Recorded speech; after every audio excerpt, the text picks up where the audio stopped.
स्वदेशी शक्ति, तेजस की उड़ान और अर्जुन MK I-1 के पराक्रम तक भारत की रक्षा क्षमता में आत्मनिर्भरता जिनकी वजह से आई है, वे है राजनाथ सिंह जी। एक बार तालियों के अनुगूंज के साथ में स्वागत करिए। जब राफेल भारत में आया तब आपने देखा होगा कि कुर्ता और धोती में राजनाथ सिंह जी रक्षा मंत्री, और उन्होंने शक्ति की पूजन की थी। ये हमारी परंपरा है और देश जब तक सनातन परंपराओं से जुड़ा है वो आत्मनिर्भर निश्चित ही बनेगा। आइए रक्षा मंत्री जी। देवियों और सज्जनों, मैं आप सभी से अनुरोध करूंगा कि जब मैं बंदे बोलूंगा तो आप लोग अपने स्थान पर बैठे रहिए, क्योंकि मैं देख रहा हूं बहुत सारे हमारे बुजुर्ग भी यहां बैठे हैं। आप हाथ उठाकर 3 बार बोलेंगे, मैं बोलता जाऊंगा। जैसे बंदे बोलूंगा तो आप बोलेंगे मातरम, वंदे वंदे वंदे। धन्यवाद। परम पूज्य मुनि श्री विनम्र सागर जी ससंग, परम पूज्य मुनि निष्पर्व सागर जी महाराज एवं पूरा भक्त परिवार, श्री अरुण कुमार जी जैन, श्री चमन लाल जी जैन, श्री सुधीर जैन संरक्षक व संयोजक, श्री ज्ञानचंद जी जैन अध्यक्ष, श्री पवन जी गोधा, श्री सतीश जी जैन, श्री विपिन जैन, नमस्कार, जय जिनेन्द्र। साथियों, इस सम्मान समारोह में सम्मिलित होकर मुझे सुखद अनुभूति हो रही है। अपनी बात शुरू करने से पहले मैं आचार्य श्री विद्यासागर जी महाराज की पुण्य स्मृति को श्रद्धा के साथ नमन करता हूं। आचार्य जी केवल जैन समाज के संत नहीं थे, पूरे देश के लिए वह प्रेरणा के स्रोत थे। उनके जीवन का हर क्षण और उनके शरीर का हर कण धर्म, संस्कृति और देश के लिए सदैव समर्पित रहा है। यह बड़ी प्रसन्नता और सौभाग्य का विषय है कि आज हम आचार्य श्री विद्यासागर जी महाराज के शिष्य मुनि श्री विनम्र सागर जी महाराज ससंग और परम पूज्य मुनि निष्पर्व सागर जी महाराज एवं अन्य मुनि जन का आशीर्वाद मिल रहा है। इस चातुर्मास में आप सभी का आशीर्वाद और सानिध्य मिलना मेरे लिए अत्यंत हर्ष, गौरव, केवल इतना ही नहीं बल्कि आध्यात्मिक आनंद का भी विषय है। जैन धर्म में कहा गया है, कामो कषायो खवेजो, कामो कषायो खयोजो, सो मुनि पावक्कम यो। अर्थात जो व्यक्ति काम और कषायों यानी क्रोध, अभिमान, माया और लोभ आदि पर विजय प्राप्त कर लेता है, वही सच्चे अर्थों में मुनि कहा जाता है। जिस देश को ऐसे आचार्यों, ऐसे संतों और मुनिजन का आशीर्वाद और सानिध्य मिलता है, उस देश की संस्कृति कभी भी तिरोहित नहीं होती है। वह हर युग में नए रूप में बराबर पुनर्जीवित होती रहती है। देवियों और सज्जनों, आज हम देश के वीर सैनिकों और उनके परिवारजनों को सम्मानित करने के लिए यहां एकत्रित हुए हैं। मैं श्री विद्या समय विनम्र चतुर्मास समिति को इस वीरोदय अखिल भारतीय राष्ट्र प्रहरी सम्मान समारोह को आयोजित करने के लिए अपनी तरफ से हार्दिक बधाई देता हूं। देवियों और सज्जनों, अभी हाल ही में मैंने एक रिटायर्ड आर्मी अफसर की किताब में बहुत ही रोचक प्रसंग पढ़ा था। एक कार्यक्रम में उन आर्मी अफसर से एक छात्र ने, एक स्टूडेंट ने पूछा कि आर्मी की जॉब कितनी चैलेंजिंग होती है। तो उन्होंने बिना एक पल सोचे जवाब दिया कि आर्मी एक जॉब नहीं है, आर्मी एक मोहब्बत है। और मोहब्बत में चैलेंजेज नहीं होते हैं, अफसाने होते हैं। और मैं नाम बतलाना चाहता हूं, यह बात retired lieutenant colonel Kanwaljit Singh Dhillon की पुस्तक कितने गाजी आए कितने गाजी गए में लिखी हुई है। साथियों, मुझे लगता है कि हमारे सैनिकों के जीवन को समझने के लिए इससे सुंदर कोई बात नहीं हो सकती है। हमारे सैनिकों के लिए सेना में जाना यह नौकरी नहीं है, यह राष्ट्र सेवा का संकल्प है, मातृभूमि की रक्षा का यह प्रण है। वे सभी सुख सुविधाओं को छोड़कर देश की सुरक्षा की जिम्मेदारी और अपने कंधों पर संभालते हैं। उनका एक ही उद्देश्य होता है और वह उद्देश्य है इस देश की आन बान शान और स्वाभिमान की सुरक्षा करना। देवियों और सज्जनों, जब जवान सीमा पर दुश्मन से लड़ रहा होता है तब एक दूसरे की लड़ाई उनका परिवार घर पर लड़ रहा होता है और एक जवान की मां हर पल अपने बेटे की सलामती की चिंता करती है, अपने बेटे की सलामती के लिए दुआ करती है। पिता को हर फोन की घंटी बजने पर डर लगता है। पत्नी की हर प्रार्थना में अपने पति की सुरक्षा की दुआ होती है, लेकिन वे कभी भी उस जवान को यह एहसास नहीं होने देते कि उस जवान को लेकर वह चिंतित हैं, क्योंकि वे नहीं चाहते कि उनकी कोई भी बात उस जवान के मन में घर की चिंता पैदा कर दे। यानी जब जवान सीमा पर गोलियों के बीच सीने का बटन खोलकर खड़े होते हैं तो उनके परिवार अपने घरों में हर पल चिंता और इंतजार के बीच खड़े रहते हैं। सैनिकों और उनके परिवारों का पूरा देश पर जो ऋण है साथियों, वह कभी चुकाया नहीं जा सकता है। हम बस उनका मान सम्मान कर सकते हैं। इसलिए आज का कार्यक्रम मैं कहना चाहता हूं अत्यंत सराहनीय है और जिन लोगों ने इस कार्यक्रम को आयोजित किया है उनको मैं साधुवाद देता हूं। देवियों और सज्जनों, मैं अपनी वाणी की सीमाओं को जानते हुए भी इस अवसर पर जैन धर्म के बारे में अपने अंतर्मन की कुछ बातें आपके सामने रखना चाहूंगा।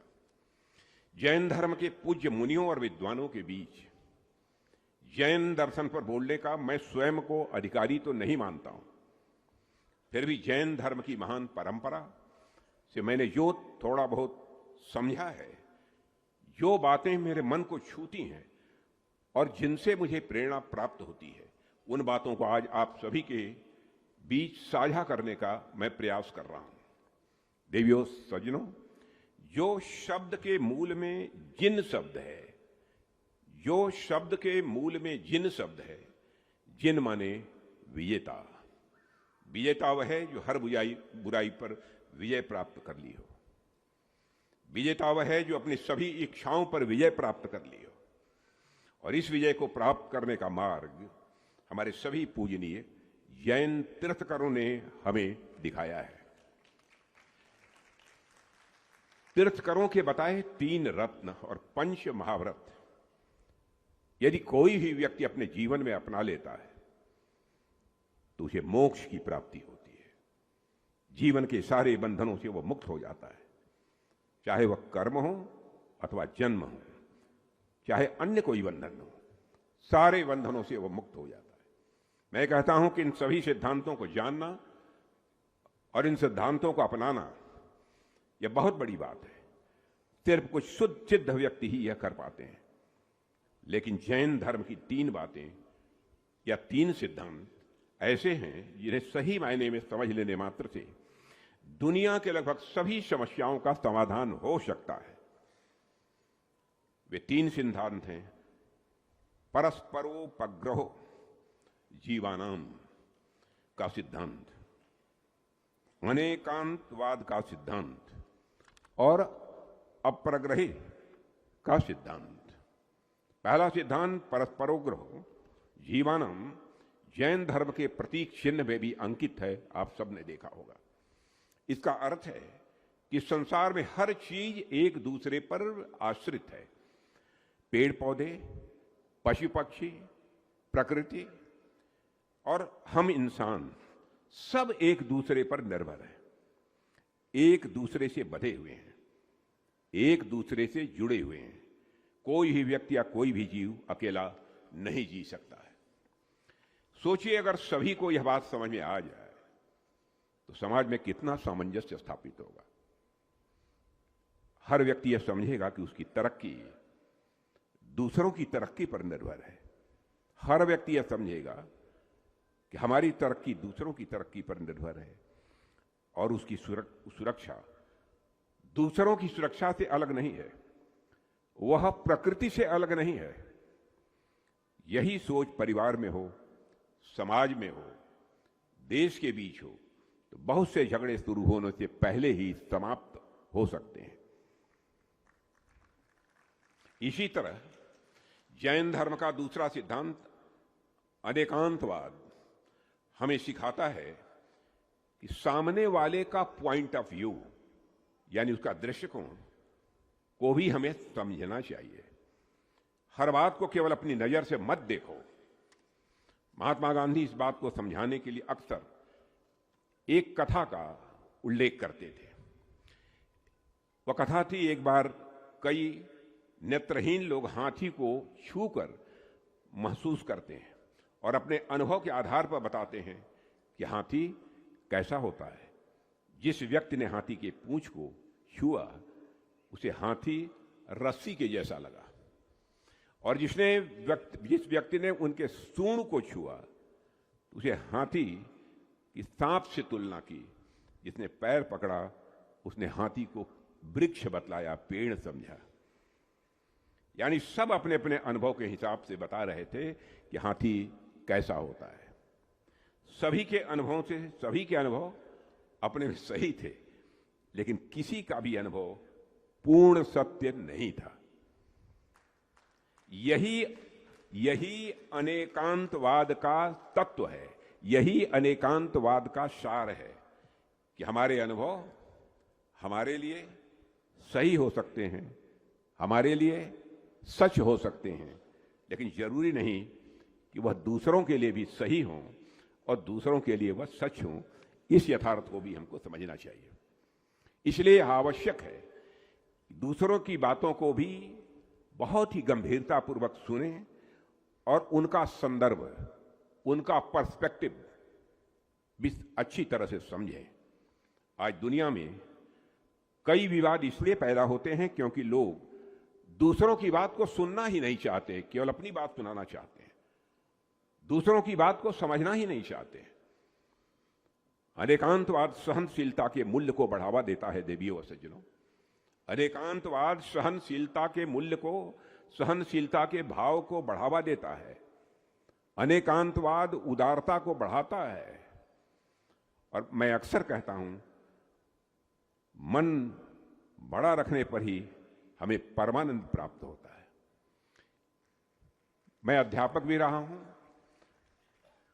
यदि हमारे यहां पर कुछ छात्र यदि होते, मैथमेटिक्स के छात्र होते, तो मैथमेटिक्स के इक्वेशन के आधार पर मैं बतला सकता था कि मन बड़ा होने पर आनंद की कैसी अनुभूति होती है। और लेकिन केवल एक वाक्य उसका मैं बतला देता हूं, विस्तार में नहीं जाऊंगा। अंग्रेजी में उसके कह सकते हैं, सर्कमफेरेंस ऑफ मन is directly proportional to the magnitude of सुख।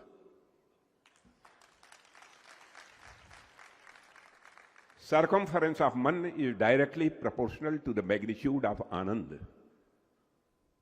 Circumference of man is परमानंद। परमानंद की कोई मैग्नीट्यूड होती ही नहीं है, कोई सीमा होती ही नहीं है।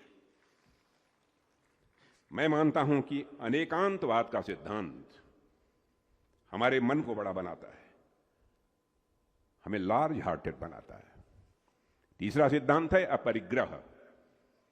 अपरिग्रह का सरल अर्थ है कि संचय मत करो और इच्छाओं पर संयम रखो। एक जैन आगम में लिखा है, जहां लहा तहा लोहो, लहा लोहो पवडुई, यानी ज्यों ज्यों लाभ होता है त्यों त्यों लोभ भी बढ़ता जाता है। इच्छाओं का कोई अंत नहीं है। अपरिग्रह का सिद्धांत हमें क्या सिखाता है? अपरिग्रह का सिद्धांत हमें संतोष, संयम और त्याग की भावना सिखाता है। आज लोग अक्सर ज्यादा पाने की दौड़ में लगे रहते हैं कि यह भी मिल जाए, वह भी मिल जाए, और अधिक धन और अधिक सुविधाएं और अधिक संपत्ति यह मिल जाए। लेकिन देवियों सज्जनों, हमें भूलना नहीं चाहिए, अपरिग्रह का सिद्धांत यह याद दिलाता है कि जीवन में सुख इच्छाओं को पूरा करने से नहीं, बल्कि इच्छाओं को सीमित करने से ही जीवन में सुख की प्राप्ति हो सकती है और आनंद की प्राप्ति हो सकती है। ये तीनों सिद्धांत हमें क्या बताते हैं? पहला कहता है सभी से जुड़कर चलो। सभी से जुड़कर वही चल सकता है जो छोटे मन का होगा, वह जुड़कर नहीं चल सकता। बड़े मन का ही व्यक्ति जुड़कर चल सकता है। दूसरा ये कहता है सभी को समझकर चलो। समझो कि वह भी क्या है, मत भूलो वह भी इंसान है, उसके पास भी भावनाएं हैं, उसके पास भी जज्बात है। तीसरा कहता है सभी की जरूरतों का सम्मान करो, लेकिन जीवन में संचय मत करो। एक हमें रिश्ते की कीमत बताता है, एक हमें रिश्ते की कीमत बताता है, दूसरा हमें विनम्र बनाता है, तीसरा हमें त्याग और संतुलन का रास्ता दिखाता है। अब आप ही बताइए, अगर हम सब अपने जीवन में इन तीन बातों को अपना लें तो क्या हमारे परिवारों में रिश्ते मजबूत नहीं होंगे? क्या समाज में आपसी सामंजस्य और सहयोग नहीं बढ़ेगा? क्या पर्यावरण में संतुलन नहीं बढ़ेगा? क्या दुनिया में शांति और सद्भाव नहीं बढ़ेगी? जवाब हम सभी जानते हैं, निश्चित रूप से बढ़ेगा। और यही संदेश हमारे ये मुनिवर सारे विश्व को दे रहे हैं। अगर दुनिया सिर्फ इन तीन बातों को ही अपना ले तो हम एक बेहतर समाज का निर्माण कर सकते हैं। देवियों और सज्जनों, आज आधुनिक विज्ञान, मॉडर्न साइंस, मैटर को समझने के लिए एटम, इलेक्ट्रॉन, प्रोटॉन, क्वार्क और हिग्स बोसोन जैसे पार्टिकल्स की बात करती है। मैं इसलिए यह सब चीजें पढ़ रहा हूं क्योंकि मैं फिजिक्स का छात्र रहा हूं। लेकिन जैन धर्म और दर्शन में मॉडर्न साइंस से बहुत पहले नेचर और मैटर को लेकर बहुत गहरा और सूक्ष्म चिंतन किया गया है। जैन समाज में पहले ही किया गया है, हम तो बाद में आकर पढ़े। जैसे जैन धर्म और दर्शन में पुद्गल की अवधारणा है। आप सब लोग जानते होंगे पुद्गल के बारे में। मैं आज के 30-35 साल वर्ष भी पुद्गल के बारे में मैंने बोला था एक जैन समाज के कार्यक्रम में। जैन धर्म और दर्शन में पुद्गल की अवधारणा क्या है, इसको आप जानते होंगे। पुद्गल शब्द मॉडर्न साइंस में यूज होने वाले मैटर शब्द का पर्यायवाची है। यह बात और गौर करने वाली है कि जब न मॉडर्न लैब्स थी और न ही मॉडर्न इक्विपमेंट थे, तब जैन आचार्य मैटर की सूक्ष्मता और मैटर की संरचना पर गहरा चिंतन कर रहे थे। कुछ नहीं था तब भी गहरा चिंतन कर रहे थे। यानी भारत की परंपरा जिज्ञासा की परंपरा है, जानने की उत्सुकता की परंपरा है, प्रश्न पूछने की परंपरा है और सत्य को जानने की परंपरा है, सत्य को खोजने की परंपरा है। और यह बात हमें अपनी भारतीय ज्ञान परंपरा पर गर्व करने का एक और कारण देती है। देवियों और सज्जनों, जैन परंपरा में जीवन के हर पक्ष को संतुलित रखने की बात की गई है। जैसे मैं आपको एक उदाहरण देता हूं। जैन परंपरा में भोजन पर बहुत विचार किया गया है, बहुत विचार किया गया है। क्या खाना है, कितना खाना है, कब खाना है और कैसे खाना है।